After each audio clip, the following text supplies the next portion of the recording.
Assalamualaikum warahmatullahi wabarakatuh. Dalam kesempatan yang baik ini, saya akan menyampaikan tentang modul 1.4 tentang budaya positif dan fokus di koneksi antar materi. Sebelumnya, saya Lutfil Hakim, SDN 1 Bandung Harjo. Saya CGP Angkatan 9 dari Kabupaten Jepara.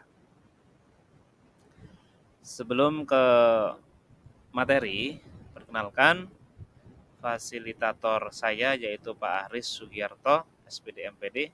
Kemudian pengajar praktik saya adalah Bapak Abdul Latif, SPD MPD, dan saya sendiri Lutfil Hakim, CGP Angkatan 9 dari Kabupaten Jepara. Kesimpulan mengenai peran saya dalam menciptakan budaya positif di sekolah, yaitu peran saya sebagai pemimpin pembelajaran dan bertindak sebagai coaching bagi rekan sejawat dan murid. Saya telah menerapkan budaya positif di sekolah, yaitu membuat keyakinan kelas bersama murid, menyelesaikan masalah murid dengan segitiga restitusi, menghentikan pemberian hukuman kepada murid, dan meminimalisir pemberian penghargaan yang berlebihan, serta senantiasa berupaya bertindak sebagai manajer agar motivasi intrinsik dalam diri murid dapat terbentuk.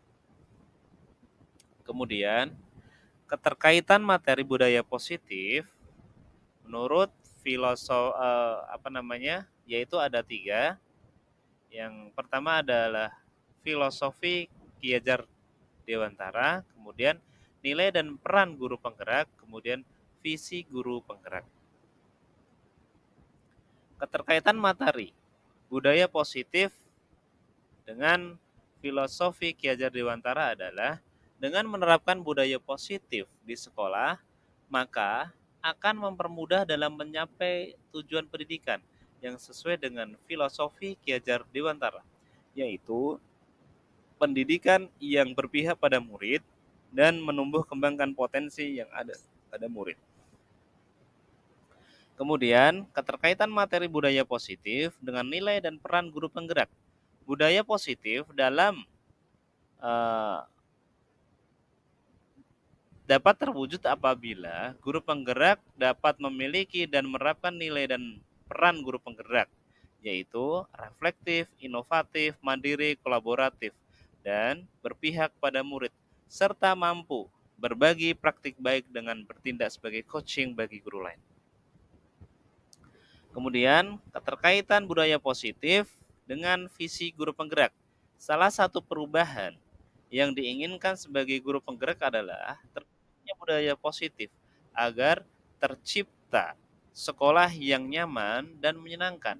Untuk mewujudkan visi tersebut dengan membuat prakarsa perubahan yang sesuai dengan filosofi Ki Hajar Dewantara dan profil pelajar Pancasila.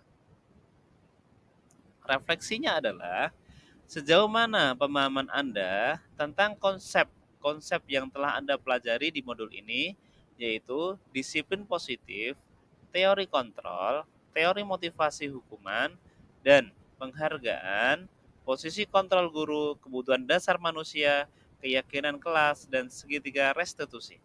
Adakah hal-hal yang menarik Anda di luar dugaan?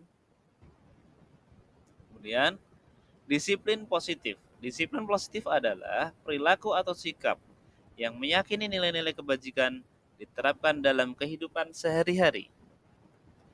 Kemudian, kebutuhan dasar manusia itu ada 5. Yang pertama adalah kebutuhan untuk bertahan hidup atau survival. Kemudian yang kedua, cinta dan kasih sayang.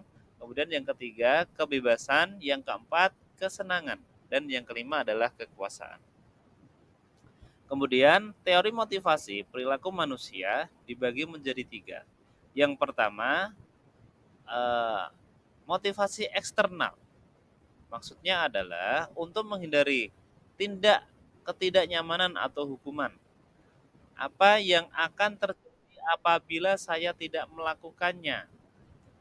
Kemudian motivasi eksternal Kemudian untuk mendapatkan imbalan. Nah, ini termasuk adalah motivasi eksternal dari orang lain atau institusi.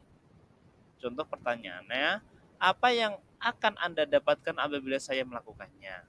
Ini adalah motivasi eksternal. Kemudian yang ketiga adalah untuk menghargai diri sendiri, menjadi insan sesuai harapan kita. Pertanyaannya, saya akan menjadi orang yang seperti apa bila saya melakukannya? Ini adalah motivasi internal, tujuan disiplin positif.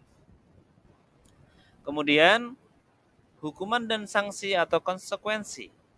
Hukuman ada 3 poin. Yang pertama adalah 4 poin ya.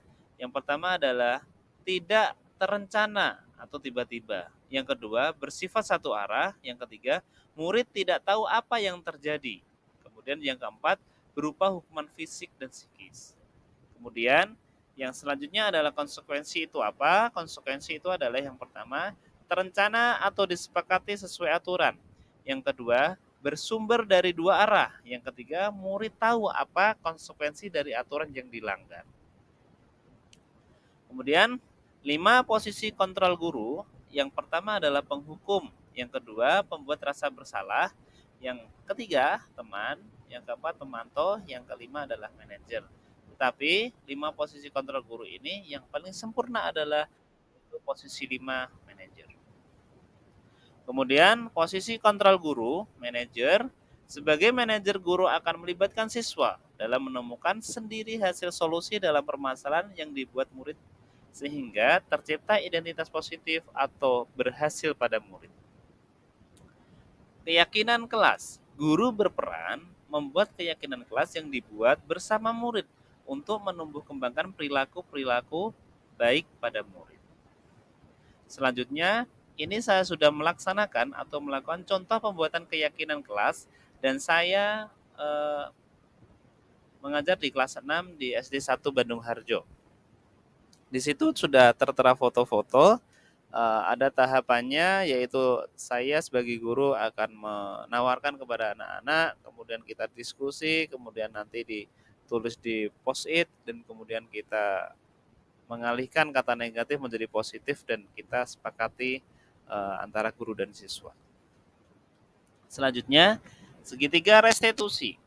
Guru berperan sebagai manajer dapat menyelesaikan masalah dengan penerapan segitiga restitusi, yaitu metode penyelesaian masalah dengan proses dialog yang dilakukan guru kepada murid, di mana murid sendiri yang menemukan solusi dari permasalahannya. Refleksi. Hal menarik bagi saya adalah ketika saya mempelajari motivasi perilaku manusia berupa penghargaan, ternyata dengan memberikan penghargaan secara berlebihan justru kurang efektif kita terapkan dalam pembelajaran karena murid akan lebih tergantung dengan dan senantiasa berpikir. Ya, selanjutnya dalam pembelajaran karena murid akan lebih tergantung dan senantiasa berpikiran apa yang akan mereka dapatkan jika ia melakukannya. Sehingga jika kita berhenti memberikan penghargaan, anak tidak akan berperilaku sesuai yang kita inginkan. Justru menimbulkan motivasi eksternal pada murid. Perubahan apa yang terjadi pada cara berpikir Anda dalam menciptakan budaya positif di kelas maupun di sekolah Anda setelah mempelajari modul ini? Yaitu perubahan yang terjadi adalah saya menyadari bahwa posisi kontrol yang saya terapkan selama ini ternyata salah. Selama ini saya bertindak sebagai penghukum, membuat merasa bersalah, dan terkadang sebagai teman seharusnya kita bertindak sebagai manajer. Selanjutnya, pengalaman seperti apakah yang pernah Anda alami terkait penerapan konsep-konsep inti dalam modul budaya positif baik di lingkungan kelas maupun sekolah Anda? Yaitu, saya membuat keyakinan kelas dengan mengajak murid menuliskan keyakinannya sendiri. Kemudian, lalu disepakati bersama. Selain itu, saya juga menyelesaikan masalah siswa yang berkelahi dengan segitiga restitusi. Kemudian, bagaimana perasaan Anda ketika mengalami hal tersebut? yaitu perasaan saya sangat bersyukur bisa mendapatkan dan menerapkan budaya positif ini dan terus tertantang untuk memperbaiki nilai sesuai dengan profil pelajar Pancasila. Kemudian, menurut Anda, terkait pengalaman dalam menerapkan konsep-konsep tersebut, hal apa saja yang sudah baik? Adakah yang perlu diperbaiki? Jawabannya adalah, hal yang sudah baik adalah diterapkannya keyakinan kelas yang dapat membuat siswa selalu tersadar akan tindakan yang akan melanggar nilai-nilai yang telah disepakati. Hal yang perlu diperbaiki adalah posisi kontragoi masih cenderung sebagai penghukum. Selanjutnya, sebelum mempelajari modul ini, ketika berinteraksi kepada murid berdasarkan 5 posisi kontrol, posisi manakah yang sering Anda pakai? Dan bagaimana perasaan Anda saat itu? Setelah mempelajari modul ini, posisi apa yang Anda pakai dan bagaimana perasaan Anda sekarang? Apa perbedaannya? Jawabannya adalah, sebelum mempelajari modul ini, saya terkadang bertindak sebagai penghukum dan membuat rasa bersalah, sehingga terkadang murid menjadi lebih takut dan muncul rasa tidak nyaman dalam pembelajaran. Setelah mempelajari modul ini, saya berupaya bertindak sebagai manajer di mana saya melibatkan murid dalam menemukan solusi dari permasalahannya. Perbedaannya, murid lebih sadar akan kesalahannya. Kemudian, sebelum mempelajari modul ini, pernahkah Anda menerapkan segitiga restitusi ketika menghadapi permasalahan murid Anda? Jika iya, tahap mana yang Anda praktekkan dan bagaimana prakteknya? Jawabannya adalah, sebelum mempelajari modul ini, saya sudah mempraktekkan langkah segitiga restitusi, tapi belum utuh. Saya hanya mempraktekkan bagian dari validasi tindakan yang salah, namun bagian menstabilkan identitas dan menanyakan keyakinan belum. Yang terakhir, selain konsep-konsep yang disampaikan dalam modul ini, apakah hal-hal lain yang menurut Anda penting untuk dipelajari dalam proses menciptakan budaya positif baik di lingkungan sekolah, kelas maupun sekolah? Hal yang menurut saya penting adalah kolaborasi antar semua pihak di sekolah, baik itu diterapkan dengan rekan sejawat, atasan, murid, wali murid, dan lain-lain, karena sehebat apapun perubahan tersebut, jika tidak ada kolaborasi, maka hasilnya tidak akan maksimal. Ya, cukup sekian dari saya. Terima kasih, salam sehat dan bahagia. Assalamualaikum warahmatullahi wabarakatuh.